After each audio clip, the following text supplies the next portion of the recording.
Good morning. Myself Supriya, Assistant Professor in Department of Information and Science from NMIT. So today I am going to tell the topic of operating system.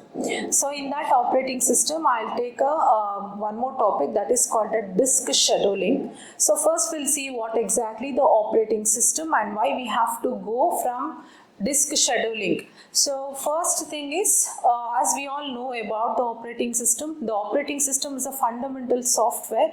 So where we are going to use for the computer hardware as well as the software. So mainly we are going to concentrate on how efficiently you are going to use the hardware part as well as the software part by the use of your operating system. So in that, the first thing we'll see about the operating system hardware efficiency. In that we are going to see about the disk scheduling. So what exactly this disk scheduling? So why we have to choose the disk scheduling? So mainly the disk scheduling is done by the operating system and it was scheduled by the IO scheduling systems. So why we have to go from operating system again with hardware, again with software, again with disk scheduling means the disk scheduling mainly concentrate on how many number of hardware disk arms you are going to use in an efficient manner.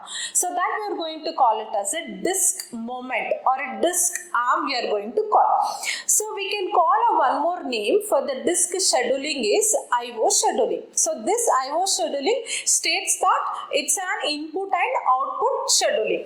So in this condition, the disk scheduling is mainly concentrated on hardware efficiency. So n number of the requests, it will come from the process or it can come from the operating system or it can come from the system process. So in this condition, to manage how the efficiency, how we are going to manage the efficiency, it's nothing but your disk scheduling. So in this disk scheduling, mainly how we are going to evaluate the hardware efficiency is, it's a seek time. So what exactly the seek time is nothing but where exactly the disk arm has been located and how the reading and writing operation is happening in the disk we have to see. So that we are going to call it as a disk directions as well as disk distance. So in this condition, we have various number of requests to come from the disk to the IO request. So in this condition, we have from the operating system also, we will get so many number of requests and we will get from the system process also as well as from the user process also. These are all a three set of requests where we get to store the data in the IO disk. So in this condition, when you start using any input and output operations, we have to concentrate on where exactly the data has to store and what exactly the data address is there and how the memory address is overcoming that and how the memory is giving the space for your disk as well as how many number of sectors you are going to transfer into the disk we have to see. So this has been come from the IO request. So then comes mainly how your operating system maintains your set of requested. So if you are going to pass n number of the request, obviously the n number of the requests will be stored in the queues. One after the other, the request will execute by your disk. That we are going to call it as a disk arm. That disk arm will be stored your data. So once the storage has been happened, you have to read the data or you have to write the data. So that will happen in your disk arm. So next comes with how you exactly are going to store the data. We have certain algorithms to store the data as. So we have a 5 set of the algorithms here. Mainly we are going to concentrate on FCFS, SSFT, SCAN, CSCAN, CLOOK. So these are all a set of algorithms is there. So these are all a set of algorithms we are going to serve for the IO disk.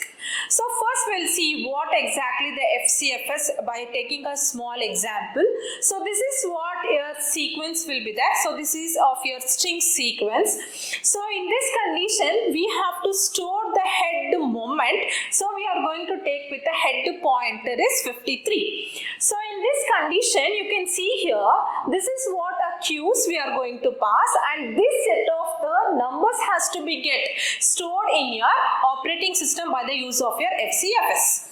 So this is what So you can see FCFS is nothing but first come first serve. Whichever the string has been coming from the first, we have to go for that and we have to execute it. So the first point is, in this condition we have to start from the head start at 53. So you can see this is of your ready queue, starts from your 0 to 199.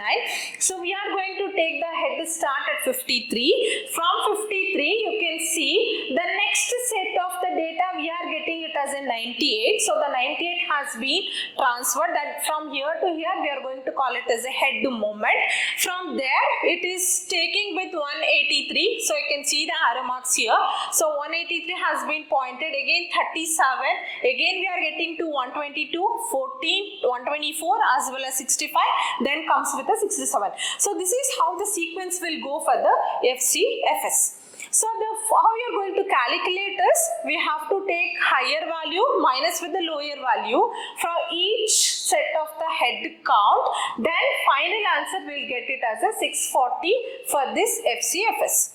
So next comes with SSTF. This is a shortest seek time first. Whichever the element is having a less sequence, we will go with that and we will execute. And this, in this condition you can see here, we have with the head count as 53 and the next set of the value we have 65 and this side we have 37. So we have to see the difference between 37 and 65 with the head count. Whichever we are having with the least, we have to transfer from that side. So you can see the arrow mark 53 to 65, 67, again coming to 37, 14, 98, 122, 124, 183. So like this we have to traverse from your head to your end point. So the calculations will be 65 minus 53, 67 minus 65, like that till you will get 183. The final answer will be 236 head moment it will come. So next comes with your scan. So in this scan what it will happen, this scan we are going to call it as a evaluator algorithm. So in this condition you can see here, so whichever the value has the least from your graph, you have to travel towards and you have to reach to the end point 0, then you have to go with the highest value. You can see it has been reached to 0, then it has coming towards your 183, so that you can take it as a highest value 199. So how we are going to calculate is 65 minus 0 as well as 183 minus 0. So the final answer will be 236 head count it will be happen. So next comes with the C-scan. So in the C-scan it's a similar kind of your scan. So in this condition you can see the head moves from one end of the disk to the other, serving with all the requests. We have to make sure that each request in your strings has to be travel.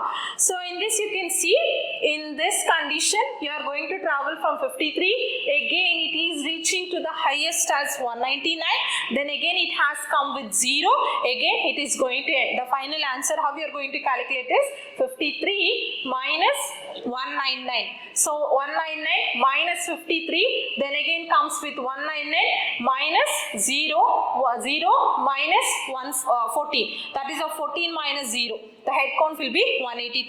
Head moment will happen in this C-scan. So look, C-look is nothing but it's a similar kind of your scan where you are going to touch with your edges of your sequence. So you can see here 53, it is going to touch with 183, again it is coming with the least value, again it is coming with your 37. So this is how we are going to find the C-scan also. So the final count will be like 322 head moment will be happen. So this is what my disk scheduling topic. Thank you.